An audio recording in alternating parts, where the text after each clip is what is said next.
Next, we'll talk about Peggy Carter. It didn't hit me until I rewatched the movie. I've seen this movie probably three other times, but now I have intent behind watching this.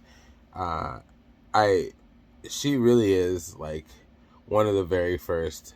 She's Nick Fury. I mean, basically, she's Nick Fury before there was, before Nick Fury was around. You know, like that's her. She's a bit different. She's a bit more. What do you want to say? Nick Fury, he's so like still but lethal. Meanwhile, Peggy Carter, she's different. She's got a bit more of an active quality about her. I think part of my thoughts about her are influenced by the short that came after Captain America: First Avenger. So, pardon me on that one, but she definitely seemed to be a more kinetic kind of head of Shield that wasn't really around yet, kind of a thing. I like that. I like that she was very decisive. She was very. She pretty much had the same strength as Steve and Red Skull did, uh, but she played it a lot more cool and businesslike. The big scene that comes to mind for me with her is when that Hydra agent's running away from them after that experiment gets sabotaged, and she's shooting at him. You see it in the trailer too, I believe. And he's driving, and she just gets him, from like far. It was just good. It's a good shot. And also, I really like her um, dynamic with Steve in that she's so well put together. She's so strong. You would think that she wouldn't be awkward around other people, but she is. She and Steve, they have similar issues in the people department, in the romance department, but she's not as obvious. And as the movie progresses, you really get to see uh, her kind of take down that wall a bit, and I really like that too. I like that progression quite a bit, especially that scene you see where he's got the shield and she shoots at it. Very good scene. You got to see the lead up to why she's so serious about shooting that shield. There's a reason for it if you haven't seen it, and it's funny. And I have thoughts that I will talk about later. but, but yeah, I like that a bit. Other characters of note, Tommy Lee Jones I think he's like the colonel or whatnot. He plays a great Tommy Lee Jones. I love Tommy Lee Jones, and he's consistently just amazing at that kind of tough guy, father figure kind of role. He does great. I mean, there's nothing off about his performance at all. You want to see Tommy Lee Jones, you see him. It's kind of like that. Dr. Arnim Zola, he's a great uh, uh, sub bad guy, and what I mean by that is, uh, he's obviously a mad scientist and he's doing bad things, but he's not like Red Skull level evil. Like there's multiple scenes there where he's got a kind of he's afraid of the Red Skull. He almost seems sane. Arnim Zola does compared to Red Skull, but then you have to remind yourself, oh yeah, you're a mad scientist, kind of a thing. Um, but yeah, so there's that, and then you have all the people surrounding what are they called, the Howling Commandos. All those guys, I'm not gonna say much about this because even though they were all individually fun characters, uh, you don't get to really dive deep into them too much. In this movie, it makes sense. There's so much going on, and really they explain a lot in montage form, especially as far as they're concerned. It makes sense, but that's my one of my only kind of sad points. Now, especially now we have these Disney Plus TV shows. I know First Avenger came out before all that, but it would be kind of cool to dive more into them. I actually did like their characters. Um, and last but not least, I did forget to talk about him more earlier, but not because he's not my least favorite. He's actually one of my most favorites, especially as we progress with the MCU films. Bucky Barnes, man, Bucky Barnes. Seeing him and Steve together, their friendship is solid.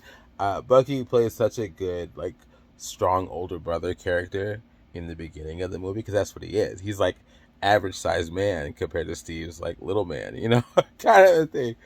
And there's that scene where he's defending Steve in the alleyway, right? Which is an interesting scene. I'll talk about that later. But and and Steve's just getting knocked down repeatedly by this big dude, and Bucky just gives him what he deserves, kind of a thing. And you just it doesn't feel out of place. It doesn't feel fake. It doesn't feel forced. It doesn't. It feels. It feels good. It feels like they've been brothers for a long time. It's a very solid, quick scene. The only thing I don't like is the beginning of this scene, and I'll dive into more of that later too. But let me know what you think about all that. And then, uh, yeah, just kind of progressing with how Steve and Bucky's relationship kind of changes as Steve becomes Captain America. Because then Bucky becomes the small guy. Basically, they kind of switch roles, but they love each other so much.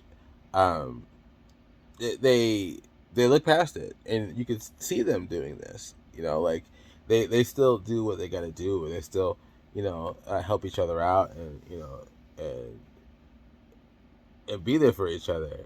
But there's this dynamic, that changes, and it's very obvious, and it kind of gets more through that as the rest of the Captain America movies progress, which I can't wait to talk about. But I'll leave it at that. Okay, overall story, uh, it's a very solid action superhero story. Actually, one of the more solid ones out there in the MCU, even still, in my opinion.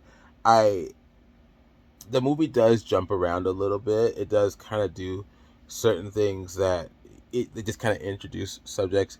For example, the alleyway scene. I'll just mention it.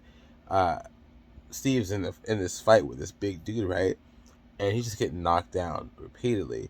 And all of a sudden, I watched this again to make sure. Bucky's just there behind the big guy. They're in an alleyway. It's kind of off to the side. I'm not even sure how Bucky even knew they were there, and he just he helps Steve out, right? Uh, but it's just so. Where'd he come from? I don't know. They do things like that a little bit in the film, but not enough to off put me really. And then they also do a really good job of montages. I think there's at least a couple, if not a few, where they tell the story just through little clips, just to kind of catch up. You kind of get it. It's moments where you don't need a lot of deep diving into. Unfortunately, the Howling Commandos kind of get caught up in one, but it works for the film. Uh, Overall composition of the movie, I think it all pulled together pretty well. Steve, you root for him so much in the movie, like you just can't wait to see him knock around Nazis. Really, it's kind of the thing. Um, and then you really feel the final confrontation building. I think that's the one big reason why I don't have a problem really with any part of the way the story flows. Is it feels very straightforward in that Steve become Captain America. Steve beat up Hydra. Steve knocks the crap out of Red Skull. You know what I mean? Like you're anticipating it, you're feeling it, you're flowing it, you're thinking it. It's all just it's coming through. It's I guess you could say that movie is everything you would expect. Uh, if you know anything about Captain America, anything it just kind of flows right through. Um, in the last bit, it's kind of a bonus topic for me. Captain America's shield. I know that the physics aren't real. I know it's all fake, but I love seeing that on the big screen. Every time I see Captain America throw that shield, it's just beautiful. I don't care. Every time he uses that shield on anything, anybody, I'm excited. I want to see it. I want to see it bouncing off walls and knocking people out and thunking people. Whatever that shield does, I feel like it's another character. I love the shield. Do I have anything else to talk about with this movie for a short one? No, I'll leave it at that. But let me know what y'all think. Yeah, we'll get into it. All right.